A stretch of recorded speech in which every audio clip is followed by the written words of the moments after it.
What's up, guys? So this video is sponsored by Clan HQ, which is a fully featured messaging app that specializes in building integrations for your favorite games. They've already got all the features you know and love, including stickers, GIFs, photos, albums, notes, reactions, extensive notification and badging settings, full admin controls, the ability to set up an alliance, assign leaders and officers, etc. But here's where it gets awesome.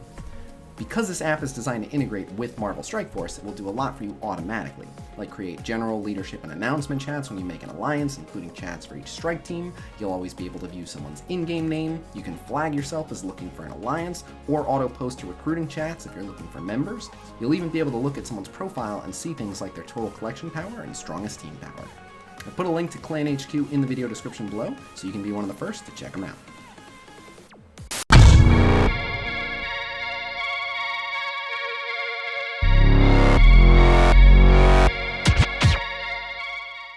What's up, guys? So today we're going to talk about what I believe to be the 10 most underrated characters in Marvel Strike Force. Now, this is a question I get asked a lot on stream, so I wanted to answer it once and for all.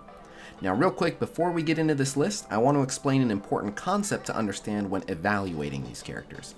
Many of the characters on this list are underrated precisely because they're typically someone's 6th or 7th choice for a specific role or purpose, while several of the better picks for that same role or purpose are fairly easy to obtain, resulting in hardly anyone actually using these characters. However, while many of these characters are indeed 5% or 8% worse than one of the top picks, they're often regarded as trash, when in reality, they're just barely the slightly worse option. Many of these characters are ever so slightly worse than easier to obtain meta characters, but a lucky red star or two on any of these characters can easily elevate them to a top spot. So on that note, we'll kick off this list with my number 10 pick. Korath the Pursuer. I was a bit hesitant to put Korath on this list at all because, well, a lot of people already refer to him as one of the most underrated characters.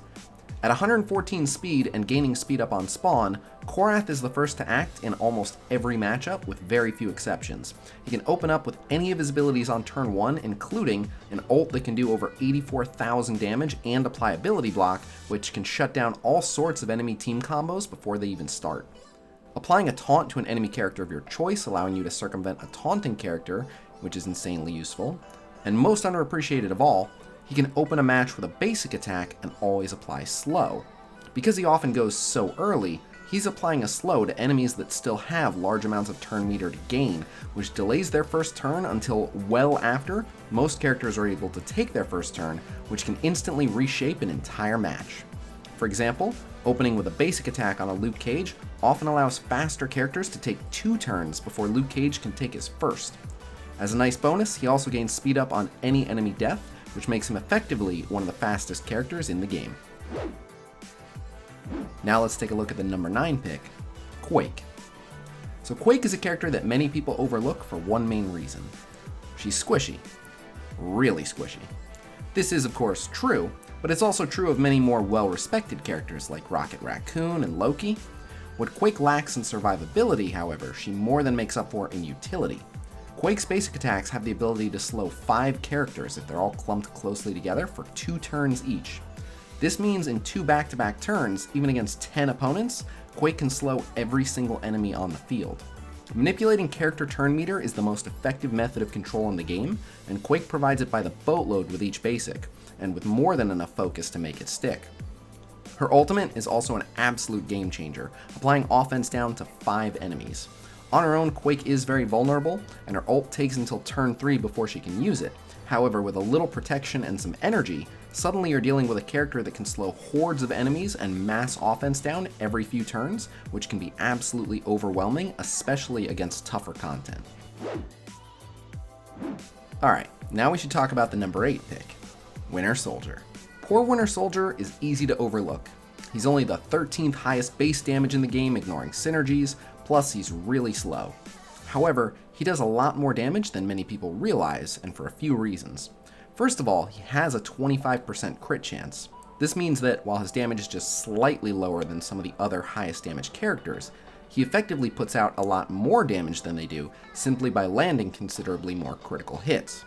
The other reason his damage is often overlooked is because his basic does a mix of normal and piercing damage. I'm not going to break down why that matters, I've done that in several videos already, but just know that mixed damage means that offense up and critical hits both massively amplify his damage compared to other characters.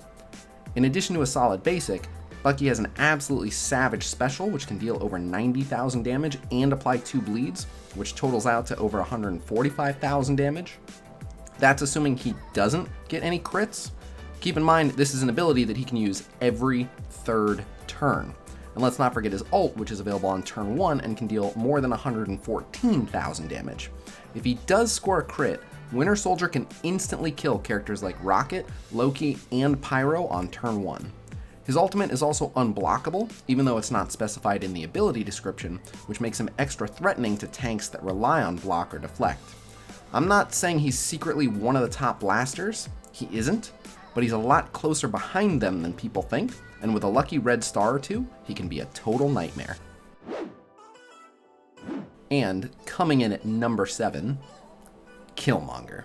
So most people, when asked, will say that Killmonger is pretty good, but I hardly ever see him recommended by anyone. I think this is a great injustice to the one-time King of Wakanda. Killmonger easily has one of the top 5 basic attacks in the entire game. A fully maxed Killmonger can do over 240,000 damage with a single basic attack. In fact, here's a clip of exactly that from Dark Dimension.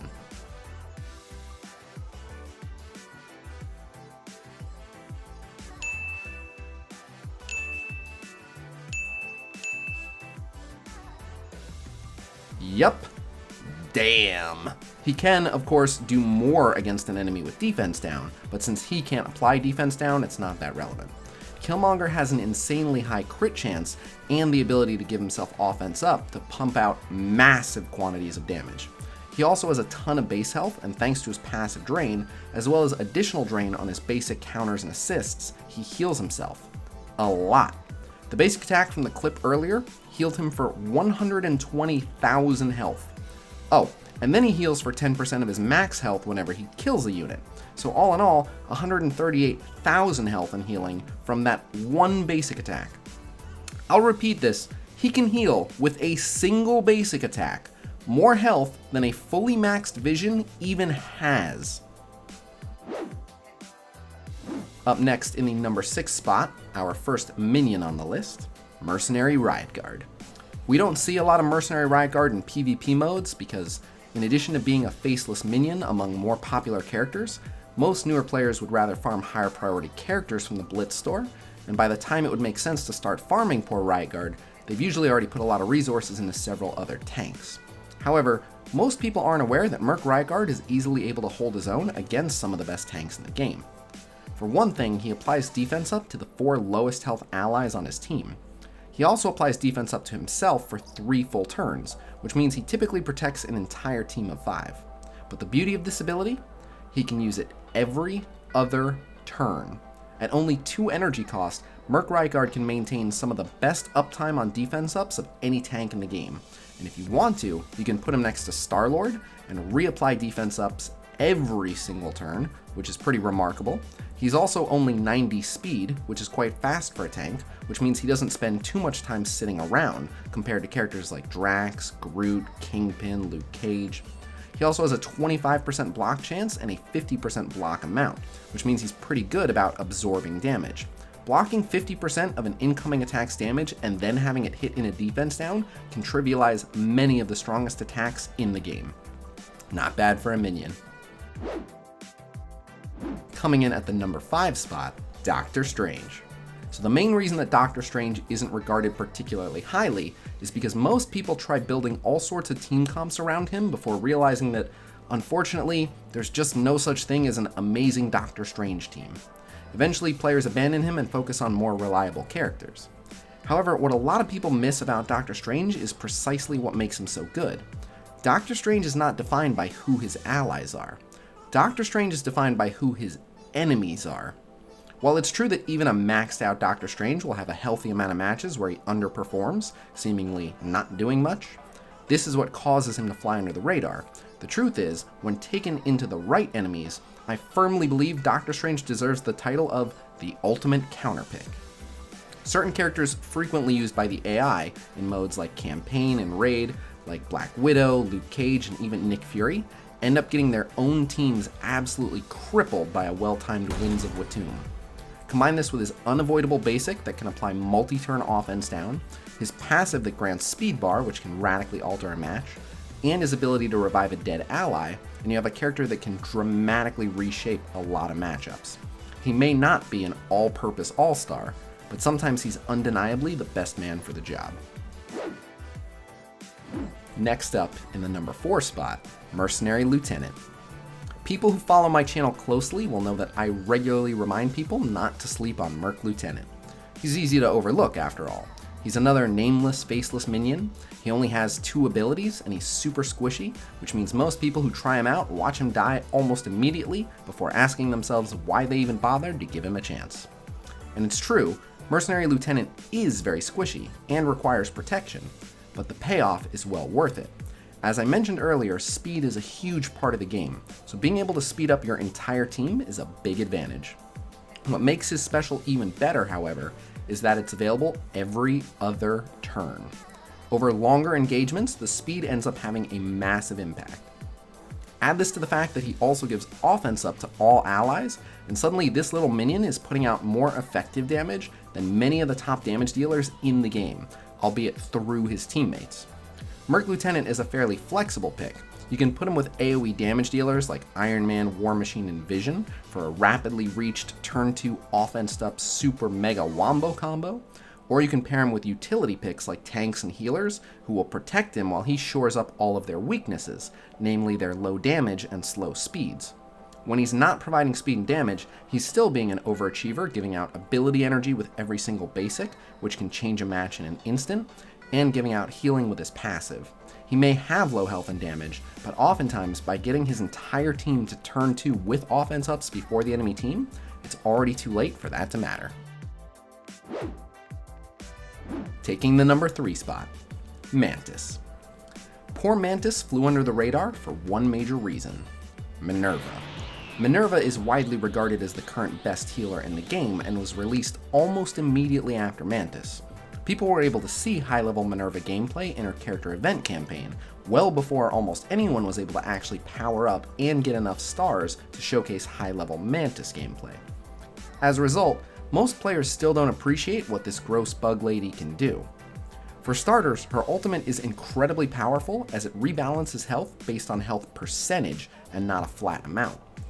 This means Mantis can heal a critically injured high health character like Thanos or Hulk for over 150,000 health with a single ability, which can be downright absurd, and that ability can be used every 3 turns.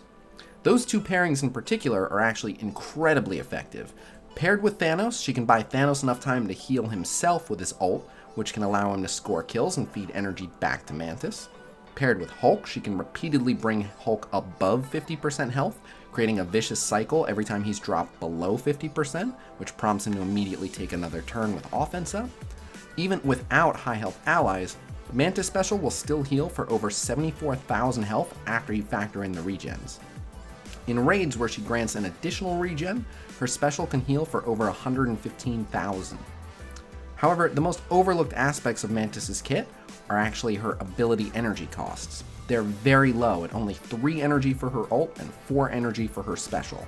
Pair her with characters like Star-Lord or Thanos, and Mantis can use a healing ability every single turn, making her hands down the best raid healer behind only Shuri and Minerva. Coming in just shy of the final spot is my number 2 pick, Black Panther. At face value, Black Panther doesn't seem particularly good. His basic hits just a single target for moderate damage, his special hits just a single target and doesn't do much more, and his ult is on a fairly long cooldown. He has really low health, his damage is only a bit above average, so what's the deal? Why would you even use this guy? The secret to Black Panther is hidden in his passive. Namely, he gains 100% speed bar on a kill. However, what his passive doesn't say, and what most people are unaware of, is that he also gains 100% speed bar both when he kills someone with an assist and when someone else gets a kill assisting on his turn. Simply put, most people play Black Panther like every other character, and when you treat him like any other character, you are going to get mediocre results.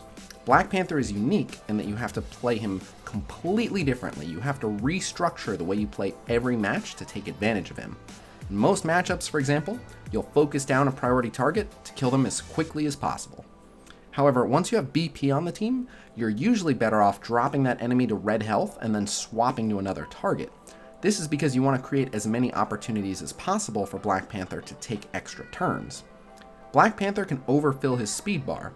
What this means is that, for example, if he kills 4 enemies with his ult, he will immediately take 4 more turns in a row.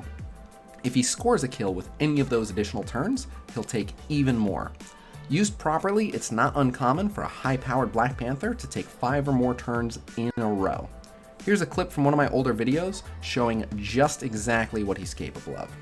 Wait, he lost his offense up and now he's getting offense downs. Oh my god, oh my god. I'm so tired of being here. Wait though, wait. Yes, we about to do this. Boom! Holy, let's go. Thank you. Oh my god, GG comebacks. I'm gonna beat the shit out of this guy. Let's go. Hello. Thank you. Hello. Bye-bye. Woo! BP the comeback king. As an added bonus, he's already a hard counter to just about every summoning character. Nowadays, you can greatly amplify his effectiveness by pairing him with Miss Marvel. She will assist him for every one of his turns, and if her assist scores the kill, he will gain the speed bar. If he's the only hero brawler on the team, she will always call him to assist her on each of her turns, and again, if his assist scores the kill, he'll gain the speed bar. Black Panther definitely needs a ton of investment to reach his potential, but a tricked out BP will absolutely dominate. And rounding out our list in the final spot, the #1 pick, Hawkeye. Hawkeye is another misunderstood character. However, it's mostly the fault of his ability descriptions, which were only recently updated. You see, Hawkeye's stat sheet says that he has 170% accuracy, which means that when affected by blind, he should be reduced to only 70% accuracy. This stat, however, is almost entirely irrelevant because Hawkeye's basic, special, and ultimate are all totally unavoidable. They can't be dodged, they hit through evade, and it doesn't even matter if Hawkeye is blinded. He never misses. His passive can be dodged, and his counters and assists are reduced to 70% accuracy while blind, but all of his main abilities are totally unavoidable. This makes him an immediate counter to evade-heavy characters like Spider-Man, Vision, Hand Sentry, etc. His special will not only rewind turn meter, which can be used to throw off a team's entire cadence, but he will even be able to remove buffs from enemies that would have evaded nearly any other attempt at removing their buffs. Not to mention, he removes all buffs from a cluster of enemies. Hawkeye also has a basic that gets increased crit chance and does mix damage, which, as I mentioned earlier, deals a lot more damage than a standard attack on crit. But he's not topping this list for his basic. He's topping this list for his ultimate. Hawkeye's ult gives you the ability to selectively blind an enemy while damaging all other enemies and having a 50% chance to blind each other enemy. And remember, this is unavoidable. While that does make him somewhat RNG dependent, it's important to note that even with bad luck, you get great value for this ability. Where it gets crazy is when you get even a little bit lucky. It's not uncommon for Hawkeye to blind 7 enemies when facing 10, because you get a guaranteed blind on the primary target automatically. Being able to regularly waste 5 or more enemy turns with a single unavoidable ability is incredibly underappreciated, especially when you compare him with Scarlet Witch to extend all of those blinds to last for 2 turns, or with Venom to spread the blinds to even more enemies. Most importantly, since his ult is only 5 energy, you can also pair him with Captain America and Star-Lord to fire off this game-changing ultimate every couple of turns, which can be invaluable, especially for tough raid content and Dark Dimension.